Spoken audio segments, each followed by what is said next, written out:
दोस्तों, क्या आपने कभी सोचा है कि एमआरआई स्कैन से पहले डॉक्टर मरीज के शरीर पर मौजूद मेटल की हर एक चीज को बाहर क्यों निकलवा देते हैं? एमआरआई से पहले मरीज लोगों को कुछ घंटे तक भूखा रहना क्यों पड़ता है? एमआरआई स्कैन करवाने से पहले मरीज को अपने कपड़े उतारकर अस्पताल द्वारा दिए गए गाउन को क्यों पहनना पड़ता है? लेकिन कुछ लोगों का मानना है कि एमआरआई स्कैन से किसी की जान भी जा सकती है या नहीं। तो दोस्तों, आज हम ऐसे ही शरीर के हर कोने से बीमारी का पता लगाने वाली टेक्नोलॉजी एमआरआई की बात करने जा रहे हैं। तो दोस्तों, वीडियो को अंत तक जरूर देखिएगा। एमआरआई मेडिकल और साइंस का एक ऐसा आविष्कार जिसे मेडिकल की दुनिया को काफी हद तक सरल कर दिया। मेडिकल और साइंस के मिले जुले प्रयासों से आज ये तकनीक दुनिया के कोने कोने में पहुंच चुकी है। आज का इंसान बीमारियों से घिरा हुआ है। बीमारियों से लड़ने के लिए दवाइयों का प्रयोग करता है, पर बहुत सी दवाइयां अपने साथ बहुत साइड इफेक्ट भी लाती है। और आपको नहीं लगता कि हमें दवाइयों की बात हमें तब करनी चाहिए जब हमें बीमारियों का पता हो? और आजकल के मेडिकल फील्ड में इतनी ज्यादा प्रगति हो गई है कि बीमारियों का पता लगाना बड़ा ही आसान हो चुका है। लेकिन अगर हम कहें कि अंदर की बीमारी आपको बिना छुए, बिना आपके शरीर में कोई भी मशीन डाले पता लगाया जा सकती है। पर दोस्तों, आज की टेक्नोलॉजी हमारी सोच से कहीं ज्यादा आगे बढ़ चुकी है। बीमारी ठीक करने के लिए इस्तेमाल होने वाली दवाइयों से साइड इफेक्ट होता है। हम सबने इसके बारे में तो सुना ही, लेकिन क्या आपने बीमारी पता लगाने वाली टेक्नोलॉजी के साइड इफेक्ट के बारे में सुना है? आज के समय में अधिकतर डॉक्टर मरीज के हर बीमारी को पता करने के लिए एमआरआई स्कैन का ही इस्तेमाल करते हैं। और ऐसा इसलिए क्योंकि एमआरआई स्कैन से मरीज की हर बीमारी का पता बिल्कुल सटीकता से लगाया जाता है। आज एमआरआई शरीर की किसी भी प्रकार की बीमारी का पता लगाने का सबसे आसान तरीका बन चुका है। ऐसे में आपके मन में कभी ना कभी ये सवाल तो आया ही होगा कि आखिर ये एमआरआई स्कैन होता क्या है और इसे किया कैसे जाता है और इसे करवाने से क्या कोई नुकसान भी होता है? दोस्तों, एमआरआई यानी कि मैग्नेटिक रेजोनेंस इमेजिंग एक चुंबक की सहायता से होने वाला स्कैन होता है जो तकरीबन 15 से 90 मिनट तक होता है। एमआरआई स्कैन होने में कितना टाइम लगेगा, ये शरीर के किस हिस्से का स्कैन होगा, इस पर भी डिपेंड करता है। आपको जानकर हैरानी होगी कि जहां बाकी सारी जांचों जैसे एक्सरे और सीटी स्कैन में रेडिएशन और हानिकारक किरणों का इस्तेमाल किया जाता है, लेकिन भाई एमआरआई स्कैन करने में रेडिएशन की बजाय मैग्नेटिक फील्ड का इस्तेमाल किया जाता है और इसीलिए इसे एक्सरे और सीटी स्कैन से बिल्कुल ही अलग माना जाता है। विशेषज्ञों के मुताबिक पूरे शरीर में जहां जहां हाइड्रोजन होता है, इसके घूमने से एक इमेज बनती है जिससे डॉक्टर्स बीमारी का पता लगाते हैं। और ये बात तो हमें आपको बताने की बिल्कुल भी जरूरत नहीं है कि इंसान के शरीर में 70% पानी होता है और हमारे शरीर में मौजूद पानी के हर एक मॉलिक्यूल में लगभग 2 हाइड्रोजन प्रोटॉन होते हैं, जिसकी वजह से एमआरआई मशीन में लगी मजबूत चुंबक एक मैग्नेटिक फील्ड बनाती है और ये मैग्नेटिक फील्ड हाइड्रोजन के प्रोटॉन के साथ मिल जाती है। इस तरह दोनों मिलकर हमारे शरीर के डीप तस्वीर लेते हैं, जिन्हें कंप्यूटर पर देखकर डॉक्टर्स किसी भी बीमारी का पता लगा लेते हैं। एमआरआई स्कैन की मदद से सॉफ्ट टिश्यू वाले शरीर के अलग अलग अंगों जैसे कि दिमाग, घुटने और लीड की हड्डियों में मौजूद अलग अलग बीमारियों का पता लगाया जा सकता है। एमआरआई स्कैन कराने से पहले बहुत सी ऐसी बातें होती है जिनका ध्यान रखना होता है, वरना इससे किसी इंसान को काफी दिक्कतों का सामना करना पड़ सकता है। कुछ लोग मानते हैं कि एमआरआई से पहले मरीज लोगों को कुछ घंटे तक भूखा रहना पड़ता है, लेकिन हम आपको बता दें कि ऐसा कुछ भी नहीं होता। और जब तक डॉक्टर साहब आपको भूखा रहने के लिए ना कहे, तब तक आप अपने एमआरआई स्कैन के दिन खा पी सकते हैं और किसी भी दवा को हमेशा की तरह ही ले सकते हैं।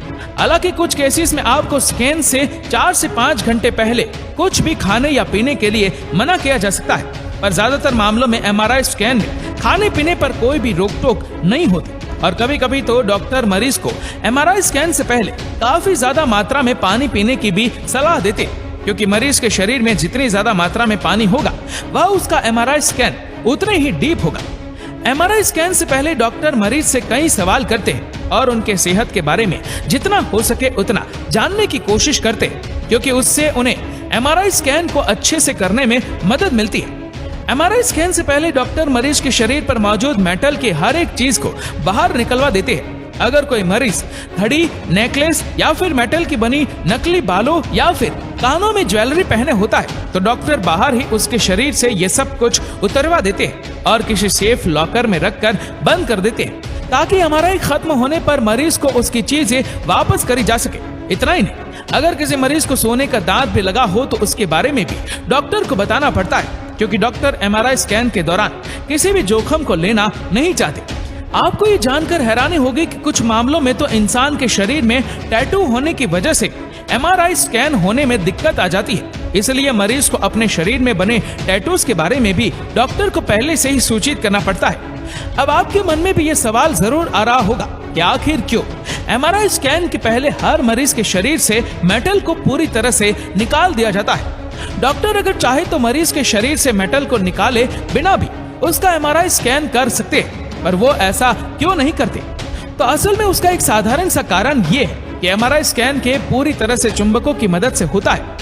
ऐसे में अगर कोई भी मरीज मेटल के साथ एमआरआई स्कैन करवाएगा तो एमआरआई मशीन में लगी चुंबकीय इस मेटल को अपनी ओर अट्रैक्ट करने लगेगी, जिससे एमआरआई स्कैन के दौरान कई दिक्कतें आएगी और इससे मरीज की जान को भी खतरा हो जाता है। इसलिए एमआरआई स्कैन में मेटल को ले जाना अलाउड नहीं होता। एमआरआई स्कैन करवाने से पहले मरीज को अपने कपड़े उतारकर अस्पताल द्वारा दिए गए गाउन को पहनना पड़ता है। हालांकि आप हॉस्पिटल के द्वारा दिए गए गाउन को पहनना नहीं चाहते तो आप मेटल की चेन, बटन, अंडरवियर और बेल्ट के बिना वाले कपड़ों को पहन सकते हैं। हालांकि ज्यादातर लोग हॉस्पिटल द्वारा दिए गए गाउन को ही पहन लेते हैं, क्योंकि यही सबसे सुरक्षित और सरल विकल्प होता है। एमआरआई स्कैन में किसी भी दर्द निवारक दवा या फिर एनेस्थेसिया इंजेक्शन का इस्तेमाल नहीं किया जाता, क्योंकि एमआरआई स्कैन के दौरान किसी भी तरह का कोई भी दर्द नहीं होता। हालांकि कुछ लोगों को बंद जगहों पर डर लगता है और एमआरआई स्कैन मशीन भी एक बंद जगह ही होती है। तो ऐसे लोगों को जो बंद जगहों से डरते हैं, उन्हें डॉक्टरों को इनके बारे में पहले ही बताना होता है, जिसके बाद डॉक्टर उन्हें हल्की सी शांति की दवा दे देते हैं, जिससे उन्हें एमआरआई स्कैन के दौरान डर का एहसास नहीं होता और उनका एमआरआई स्कैन शांति से हो जाता है। एमआरआई स्कैन में एनेस्थेसिया का इस्तेमाल अक्सर तब किया जाता है जब छोटे बच्चों और शिशुओं का एमआरआई स्कैन होता है। ऐसा इसलिए क्योंकि स्कैन के दौरान स्थिर रहना बहुत ही जरूरी होता है और छोटे बच्चों और शिशुओं को अक्सर जागने के बाद एक जगह रुके नहीं रह पाते और इसीलिए इन्हें स्थिर रखने के लिए एनेस्थेसिया दी जाती है। कुछ एमआरआई स्कैन में मरीज को कॉन्ट्रास्ट डाई का इंजेक्शन भी दिया जाता है, क्योंकि उसकी मदद से एमआरआई स्कैन में आने वाली तस्वीरें और भी ज्यादा साफ हो जाती है। अब हम यहाँ आपको एक महत्वपूर्ण बात बता दें कि अगर किसी मरीज को गुर्दे की गंभीर बीमारी हो तो उसे उस बीमारी के बारे में एमआरआई स्कैन से पहले डॉक्टर को बताना जरूरी होता है, जिसके बाद डॉक्टर ये पता करते हैं कि मरीज के गुर्दे कितनी अच्छी तरह से काम कर रहे हैं। अगर उसके गुर्दे अच्छे से काम नहीं कर रहे हैं तो इसका इलाज नहीं हो सकता। अब आपको ये तो पता चल गया कि एमआरआई स्कैन से पहले क्या होता है, और अब भी एक सवाल जो आपके मन में आ रहा होगा कि आखिर एमआरआई स्कैन होता कैसे है। दोस्तों, एमआरआई स्कैनर एक छोटा सा सिलेंडर होता है जो दोनों सिरों पर खुला होता है। एमआरआई स्कैन के दौरान मरीज को कुछ मोटर से चलने वाले बिस्तर पर लिटाया जाता है और फिर इस बिस्तर को सिलेंडर के अंदर रख दिया जाता है, जिसमें मैग्नेटिक फील्ड के द्वारा मरीज का स्कैन होता है। मरीज के शरीर के किस हिस्से को एमआरआई स्कैनर के अंदर पहले ले जाएगा, ये शरीर के किस अंग का एमआरआई स्कैन किया जाएगा, इस पर डिपेंड करता है। इसके बाद एमआरआई स्कैनर मरीज का स्कैन करना शुरू कर देता है और तकरीबन 15 से लेकर 90 मिनट तक मरीज का एमआरआई स्कैन हो जाता है। एमआरआई स्कैनर को ऑपरेट करने के लिए कंप्यूटर का इस्तेमाल किया जाता है, जिसमें एमआरआई स्कैन की हर छोटी से छोटी डीप इंफॉर्मेशन दिखाई देती है, जिसे देखकर ही डॉक्टर्स मरीज की बीमारी का पता लगाते हैं। कंप्यूटर में एमआरआई की तस्वीर को धुंधला होने से बचाने के लिए बहुत इंपॉर्टेंट है कि मरीज अपने शरीर के स्कैन होने वाले अंग को तब तक स्थिर रखे जब तक कि रेडियोग्राफर आपको आराम करने के लिए ना कह दे, और इस तरह किसी भी मरीज का एमआरआई स्कैन पूरा होता है। लेकिन कुछ लोगों का मानना है कि एमआरआई स्कैन से किसी की जान भी जा सकती है, तो आपको बता दें कि यह सच है। जी हाँ, शरीर की जांच के लिए बनी यह मशीन कई बार खतरनाक और जानलेवा भी साबित हो सकती है। हालांकि यूं तो एमआरआई रूम में दाखिल होने से पहले ही सुनिश्चित किया जाता है कि मरीज के पास कोई भी मेटल की चीज ना हो, लेकिन कई बार अनजाने में गड़बड़ी हो जाती है और एमआरआई स्कैन के दौरान भी मरीज के शरीर में मेटल की कोई भी चीज रह जाती है और मरीज के शरीर में कोई भी सापियन या कारतूस हिस्से भी है, तो वो मरीज के लिए खतरनाक साबित हो सकता है, क्योंकि एमआरआई स्कैन के बीच में मेटल के टुकड़ों को मैग्नेट बहुत ही तेज गति से अपनी ओर खींचेगी, जिससे मरीज के शरीर को गंभीर चोट पहुंच सकती है। इसके अलावा जब एमआरआई स्कैन होता है तो एमआरआई स्कैनर के अंदर बहुत ही आवाज भी निकलती है, जिससे कभी कभी मरीज को घुटन का एहसास होने लगता है। उसे ऐसा लगता है कि कुछ ही देर में उसकी मौत हो जाएगी, पर असल में ऐसा कुछ भी नहीं होता है। दरअसल एमआरआई स्कैन द्वारा निकलने वाली ये आवाज मरीज को किसी भी तरह का कोई भी नुकसान नहीं पहुंचाती और आजकल तो डॉक्टर इन आवाजों से मरीज को बचाने के लिए उसे पहले ही एक हेडफोन दे देते हैं, जिसमें म्यूजिक बजाकर एमआरआई स्कैन किया जाता है ताकि मरीज को वह आवाजें सुनाई ही ना दे। तो दोस्तों, ये था एमआरआई स्कैन करवाने का पूरा प्रोसेस।